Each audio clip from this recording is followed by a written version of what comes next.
Hey everybody, today I want to talk to you about some of my favorite perennial combinations. So these are plants that work well together in the landscape, and since I am in a northern climate, they're all going to be at least a zone 4 for hardiness. In fact, most of them go between zone 4 and 8, so a pretty good range there. And I started putting them together and I realized this is a lot harder than I thought. I have way too many plants in my head, way too many combinations. How am I going to organize my thoughts? How am I going to make this make sense? And then I remembered a website that I visited probably about a year ago. And it's a website that's created to take, I guess, special requests from gardeners or problems that they have and present exactly what I'm saying, like 3 or 4 plants that you can put together that are going to solve that problem. So it might be, sun or shade, might be deer, might be your soil, like do you have clay soil or do you have really dry soil? And when I visited before though, it didn't really register with me. Like I was kind of like, yeah, it's fine. It was, I guess I didn't find what I was looking for when I went there, but today I went there on a mission. And let me tell you, it solved my problems and it got me focused, and it really has delivered, I guess, what I want to present to you today. And I think this will be the first of a couple of them, and I can use that website kind of as a resource. It's called EZscapes.com. So the letters EZscapes.com. And it is put out there by proven winners. So it does feature a lot of proven winner plants, but I know proven winner plants aren't always available. And so I'm going to talk to you about how to substitute for those plants as well. So there are options out there for those. And I'm looking forward to talking to you about those. So let's jump into the plants right away. So I chose 2 EZscapes, one for sun, one for shade. I'll start with the shade because that can be a little bit more of a challenge for people, especially if you want to get color in shady spots, because there's a lot of greenery, but there's not always a lot of color. And all 3 plants that they put in this EZscape both have really great flowers. They might be a little bit small, but they are providing flowers and they give us a little bit of different color, but the real color comes from their foliage, and that can be something you can enjoy all season long. So first plant that they have in there is a Heuchera, and Heucheras are fantastic for shade, and do look, because some Heucheras are a little bit more shade tolerant, some are more sun tolerant, so just keep an eye on the tags for that.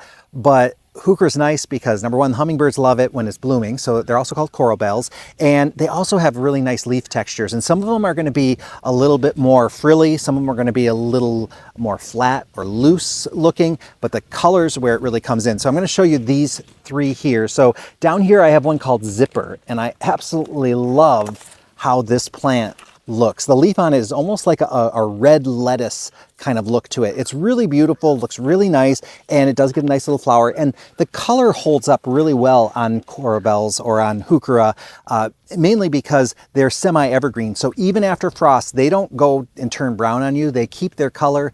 And then in the spring, when the snow melts, they still have their color. Usually new growth will replace that old growth pretty quickly. And so you just pull off the dead ones. That's really the only cleaning. You can cut the flowers off if you want. And the flowers do work as cut flowers as well. And then anytime you get a mangy looking leaf, you just take it off. Another one here is, let me see, this is the Primo Peachberry Ice, I think. Yep. So this one, great kind of peachy, kind of corally, almost orangey color. Really nice one. I do like it a lot, and it's in the Primo series. So Proven Winners has a couple different series. I think they have Primo, Evening Gown, and Dolce. So each one has a little bit different habit or a little different size. So pay attention to that. If you're looking for a substitution, you might want to double check what the size of the plant that they have in there, and then look at the plant that you're replacing it with. If they have a low one, make sure that you're thinking about, oh, if this one, instead of getting only 8 inches, if it gets 16 inches, is that going to be too big? Is it going to hide the plants behind it? So you do have to consider that as you're choosing your plants. But usually Heucheras are in a pretty reasonable size range, so you can usually use them pretty interchangeably. And then this black one, I've shown you this one before. This is Primo Black Pearl. Really nice dark leaf on it. It's beautiful. There are some other dark ones, like Obsidian's another nice one that I've used. A couple others as well. So nice option to have those coral bells.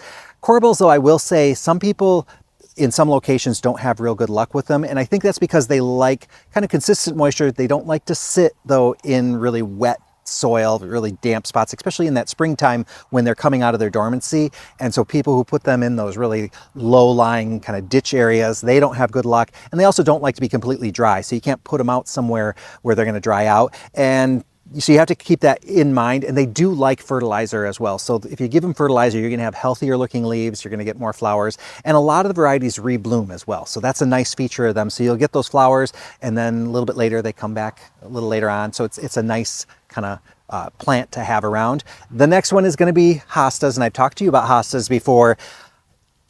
They're really nice because there's so much variation in the leaves. They're all going to be like in that green or cream color, but they provide a totally different kind of waxy leaf, big leaf kind of feature. So very different from the Heuchera on that front. And so if you look at some of these, let me show you, like this one here has a really nice blue kind of cast to it, almost like a powdery look to it. And this one's called Shadowland Waterside. There's also blue ones with really big, thick leaves. There's other ones that are, you know, smaller leaves. And then this one here is called Guacamole. I love it. It has two-tone leaves on it, really beautiful. And this green color is nice and bright, so I love that one.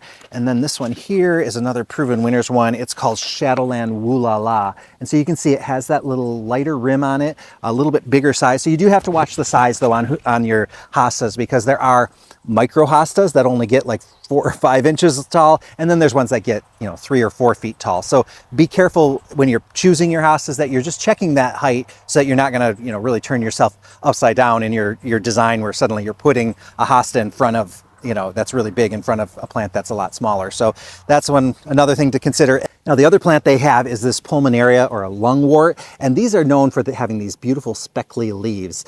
So it's kind of silver and green combined, and the leaves are really kind of rough and sandpapery, so the deer tend to leave these alone. And the Proven Winners varieties are like Pinka Blue and Spot On. I think we're sold out of those, so I can't show you those. This one is called Twinkle Toes. I like this one. I also like one called Shrimp on the Barbie. I think I like the name more than anything. But the flowers on these are really interesting because they start one color and then they change. They're pink and blue, and they'll kind of vary as they age, or they kind of change color as they age. So really nice one. And the flowers last a long time. So that color change, you know, takes kind of over a period of time. And then also you'll have 2 colors on the plant at once too, because of that. So it is a cool one to have. This is another one that you don't want it to dry out as well, so keep that in mind. And these are really good. In northern Michigan, they can easily do part shade to full shade. All of these plants can in most cases. Now, if you're in a drier climate, you might struggle with it a little bit more. And if you're in a place with hotter sun, you might only be able to do these in shade. So keep that in mind. So now it's time to move on to the other EZscape.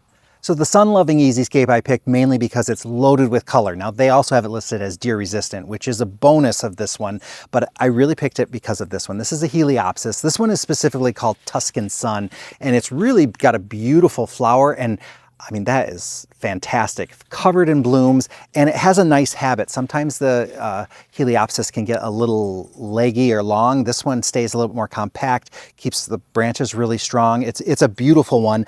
There are some other ones that I love as well though, so let me show you 2 of them. So this is one called Yellow Spider, and it has a lot darker leaf. I really love the leaf. You can see the flower, nice kind of almost that little bit of a daisy or sunflower look with that orange inside, more of a golden outside. But what I really like about it is that when it's first opening, the flower is almost like a little dahlia, like those little spider dahlias with the lots of petals clustered inside, and then as it opens you get more of that red inside, that gold on the outside. So very unusual one that I haven't seen in a lot of places, but I'm glad we were able to get it. And then the other one that I'll show you here, again, that dark leaf, this one is called Burning Hearts, and it's kind of the sister to Bleeding Hearts. And so Bleeding Hearts is going to have that similar kind of orange and reddish color to it, whereas this one is much more red. It's just starting to open, so I don't get to show you a really nice bloom. They get much bigger than this, and they're much showier than this one, but it is more of that kind of red-orange color. Beautiful plants, and they are a nice plant in the sense that over time they do tend to kind of clump spread, so you can divide them either in the fall or the spring as well, so you can get more of them. They get a decent height as well, so they're good for backdrop type things, and they're just reliable bloomers, and they bloom a long time. Like that yellow spider, I think that started blooming for us, was it mid-May, and it is still pumping out flowers now, and it's going to keep going. So I'm really happy with it. These here we had come in and they had been trimmed back, so we got these in first week in May, I think, or just no, it's probably the last week in April, and so they had to do a lot of growing to get back to where they were, but absolutely stunning plant. Love it. So Heliopsis is in the sunflower family, or one of the plants that we call a sunflower. So Heliopsis, Helianthus, and maybe Helenium might be another one that sometimes gets thrown into the sunflower category. And this EZscape also includes a Heuchera. So Heuchera or Corabelle, another good option in sunny spots if you get the right variety. So keep that in mind. Again, if you're in a hot, dry area, full sun might not be right for a Heuchera, but you can find maybe an alternative plant to switch out to.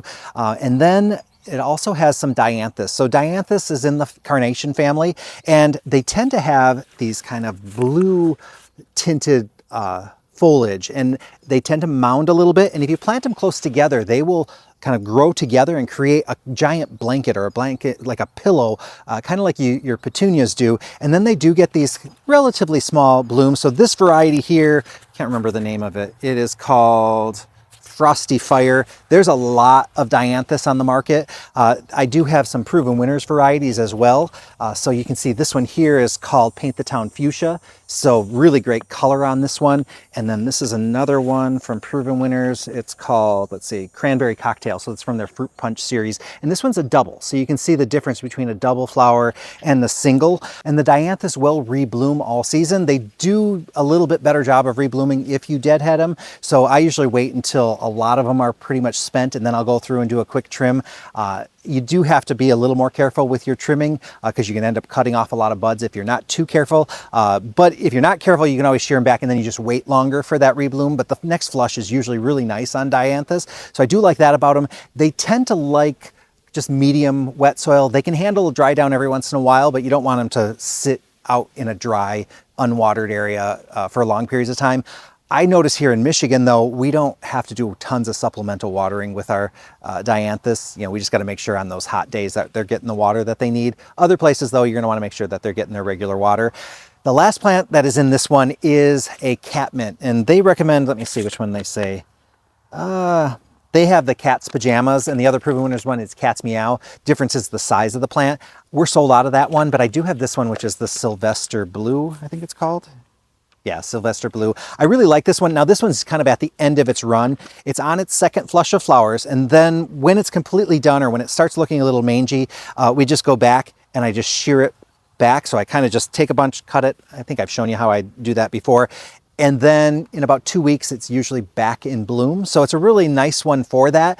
Remember though, there are a lot of different sizes of catmints, and the taller the catmint, the more prone they are to flopping. And that's one of the things that Proven Winners likes to promote with their catmint, is that they're less prone to that flop or that hole in the middle. So that's something that you do need to consider if you're going to substitute.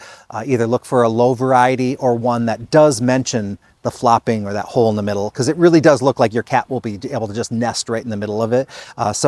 Otherwise, it's a pretty easy plant. It blooms all the time, so as long as you keep shearing it back, and the shearing, like I said, is a no-brainer. Don't fuss with it. Pretend like you're not paying attention and just cut it. You can cut it as short or as high as you want, and it's not going to affect it. Well, I shouldn't say as short, because you don't want to go right down to the base. But as long as it's got something left, it's going to rebloom for you. And so we do have this one. I forgot, we do have some Proven Winner ones left. So this one here is Cat's Pajamas. These were smaller plants, but this one has been already sheared back twice. So you can see, we cut them here, but then these are the new shoots coming up. They're going to get ready to bloom pretty soon. So I have to admit, I'm very glad that I visited the EZscapes website today, because giving it that second chance did open up my eyes to what the potential of that site is. I think the problem that I had when I went to it before was that I didn't get to the information that I needed fast enough. So I think that site would really benefit from a filter up at the top, so I could just say I need shade, deer resistant, lots of color, or all those options. I have clay soil, and I think that would at least limit it, because when you first visit the site, it's just a whole bunch of boxes with these illustrations in them and descriptions. And so then you have to search through, and I think there's over 50 of them. So I think that scroll kind of just put me into zombie mode. Plus, they have nice illustrations on each of them, but I feel like the illustrations just become pattern on those. I found myself only looking at the ones that had red flowers, or maybe some of the blue ones, and I didn't look at a lot of the other ones. So the pictures themselves aren't really working. I think maybe, a horizontal picture with images of actual photographs might do a little better, but I get why they were using illustrations, because it a lot of times helps people visualize what is going to be in there. But I think that is something that could change as well, and I think it would really benefit from that. But I love the structure of it, because when you click on one of the EZscapes at the top, they give you a little synopsis of what that one is and what it's good for, and then they go into each plant, and they also mention details about care, details about their preferred environment, their preferred soil or water, and that type of thing. So when you have that kind of information, because you've narrowed it down already, you only have to learn about 3 plants or 4 plants, and I think that's a lot easier than trying to go through a whole catalog of things. When you have a starting point, it really does make a difference. So I'm going to continue to use this, and I'm going to continue maybe doing some features of those EZscapes, because I think it's a good way for me to be able to get the information about these plants out to you in a structured format, not with my brain going all over the place. So thank you guys for watching. I look forward to telling you more about perennials and other plants as we go along. So I'll see you guys all in the next video.